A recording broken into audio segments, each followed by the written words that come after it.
बेहद स्वागत है जी सभी स्टूडेंट्स का एक बार फिर स्टडी स्केयर से। मनप्रीत सिंह चीमा जी हमारे साथ हैं, जाने माने स्टूडेंट वीज़ा एडवाइज़र हैं और वर्षों का एक्सपीरियंस इनके साथ है और बड़ी तेज़ी से इन्होंने पिछले वक्त में वीज़ा लिए हैं, ऑटो ग्रांट वीज़ा लिए हैं ऑस्ट्रेलिया के।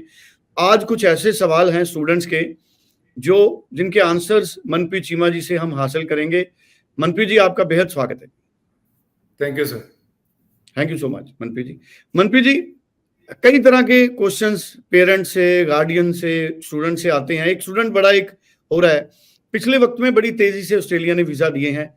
बहुत सारे वीजा ऐसे आए हैं जिनके पेरेंट्स बच्चों के वो गवर्नमेंट एम्प्लॉय थे। तो कई स्टूडेंट्स या पेरेंट्स अब ये मान रहे हैं कि क्या अगर सरकारी एम्प्लॉइज के बच्चे अप्लाई करेंगे तो उनको वीजा ज्यादा आएगा ऑस्ट्रेलिया से।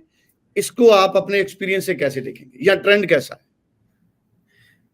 देखो सर, ऐसा कुछ भी नहीं है कि सिर्फ गवर्नमेंट एम्प्लॉय के ही बच्चे को वीजा मिलेगा। देखो, हम एक ऐसे रीजन से बिलोंग करते हैं जहाँ पे ज्यादातर लोग एग्रीकल्चरिस्ट हैं, जहाँ जिनकी डेयरी फार्मिंग है। फिर उस हिसाब से तो हाई कमीशन कभी उनको वीजा ही नहीं देगा, उनके बच्चे पढ़ ही नहीं सकते। ठीक है, वो एक फैक्टर है कि हाँ, हम गवर्नमेंट एम्प्लॉय के बच्चे का एक प्लस पॉइंट इसलिए लेके चलते हैं कि देखो, उनकी परमानेंट पक्की सैलरी आती है अकाउंट में।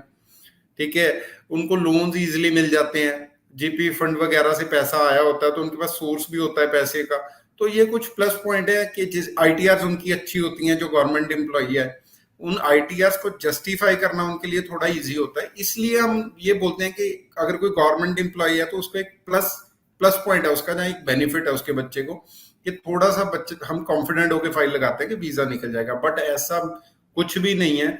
अगर कोई एग्रीकल्चरिस्ट भी है और वो अच्छा काम कर रहे हैं, उनकी 50-100 एकड़ जमीन है, जो बंदा साल का 25 लाख के आसपास बंदा कमा रहा है, चाहे वो एग्रीकल्चरिस्ट है, तो मेरे को लगता है वो गवर्नमेंट एम्प्लॉय से भी अच्छे पैसा कमा रहा है। द ओनली थिंग इज कि शायद जो एग्रीकल्चरिस्ट हैं वो उनको थोड़ा सा अवेयरनेस कम है, थोड़ा अवेयर होना पड़ेगा कि वो अपने इनकम टैक्स रिटर्न्स फाइल करके रखें, अपने जो तहसीलदार सर्टिफिकेट्स हैं वो प्रॉपर हमें प्रोवाइड करवाएं, जी फॉर्म्स वगैरह प्रॉपर प्रोवाइड करवाएं। वीजा में प्रॉब्लम नहीं आएगी कभी भी। अगर वो अपनी इनकम को जस्टिफाई अच्छे से कर देंगे तो वीजा में कोई प्रॉब्लम नहीं आएगी। चीमा जी, बड़ी इंपॉर्टेंट आपने बातें कही। अब अगर कोई प्राइवेट सेक्टर में लोग हैं, एम्प्लॉइज हैं, जॉब करने वाले हैं प्राइवेट सेक्टर में, तो उनके पास ऐसा क्या हो कि उनको भी दिक्कत ना हो, उनके बच्चों को भी दिक्कत ना हो?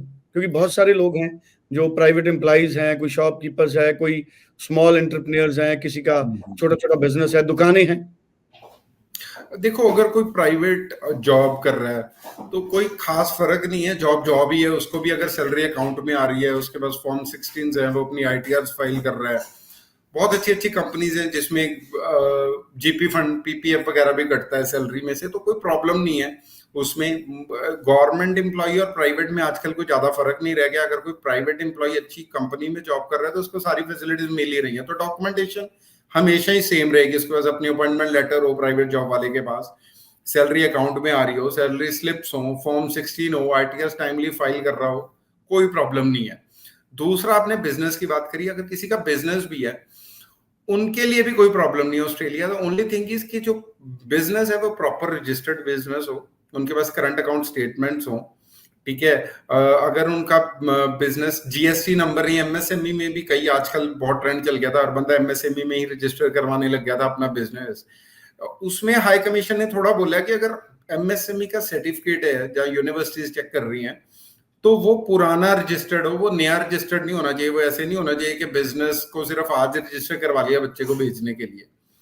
तो डॉक्यूमेंटेशन अगर आप हमें प्रॉपर दे दोगे, चाहे वो प्राइवेट जॉब वाला है, चाहे वो गवर्नमेंट एम्प्लॉय है, चाहे वो एग्रीकल्चरिस्ट है, चाहे वो बिजनेस से बिलोंग कर रहा है, the only key to get the visa is documentation. जे तुसी अगर आप सारे के सारे डॉक्यूमेंट्स हमें प्रोवाइड करवा दोगे तो वीजा में कोई प्रॉब्लम नहीं है। हम कॉन्फिडेंटली फाइल लगाएंगे और हम कॉन्फिडेंटली आपको बोलेंगे कि वीजा आ जाएगा।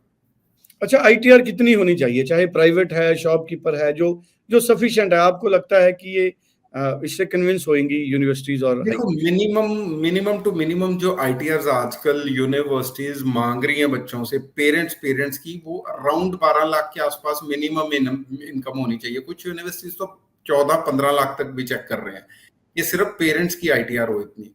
तो अगर किसी के पेरेंट्स चाहे वो जॉब में है चाहे वो एग्रीकल्चर में है, इट डिपेंड कि वो कौन सी यूनिवर्सिटी में अप्लाई कर रहे हैं। अपने कंसल्टेंट से पहले दिन ही पूछ लो कि सर इस यूनिवर्सिटी की रिक्वायरमेंट क्या है, उस रिक्वायरमेंट के अकॉर्डिंग अपने डॉक्यूमेंटेशन आप कंप्लीट करो। अगर किसी की जैसे फॉर एग्जांपल एक यूनिवर्सिटी है, उसकी 12 लाख है अगर इनकम एनुअल इनकम, तो हो सकता है बी जो है उसकी 13 या 14 लाख हो। तो ये कंसल्टेंट को भी पता होना चाहिए, ये ना हो कि ऑफर लेटर मंगवा के डॉक्यूमेंटेशन भेजें और वहां से रिजेक्ट होके वापस आ जाए।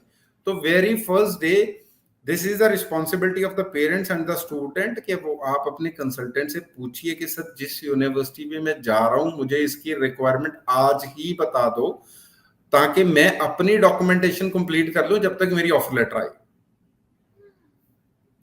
बिल्कुल ठीक है, और ये स्टूडेंट्स के लिए बड़ा इंपॉर्टेंट इन्फॉर्मेशन है। सर अब मुझे इनटेक्स बताइए कि अब नवंबर इनटेक है, क्या हर तरह का कोर्स नवंबर इनटेक में अवेलेबल है या स्टूडेंट इसके बाद फिर जनवरी फरवरी पे फोकस करे?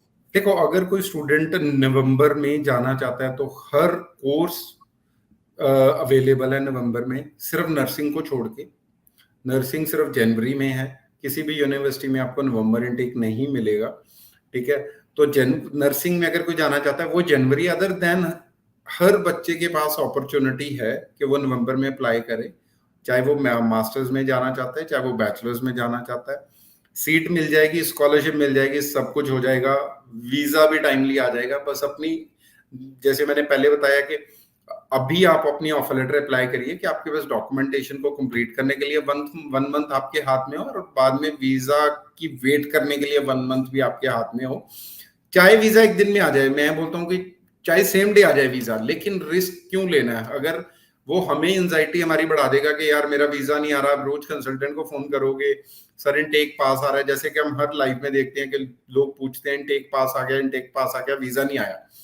तो अगर आप हाई कमीशन को प्रॉपर टाइम देंगे डॉक्यूमेंटेशन चेक करने का, तो वीजा ऑफिसर भी आपको इजीली टाइमली वीजा दे देगा। जी चलिए, thank you so much Manpreet ji, बड़ी इंपॉर्टेंट इन्फॉर्मेशन मनप्रीत जी ने हमारे साथ शेयर की है। लगातार मनप्रीत जी के वीडियोस अलग अलग चैनल्स पर आप लोग देखते हैं, आप कभी भी उनसे बात कर सकते हैं और अपनी फाइल अप्लाई कर सकते हैं। Thank you so much Manpreet, thank you. Thank you sir, thank you.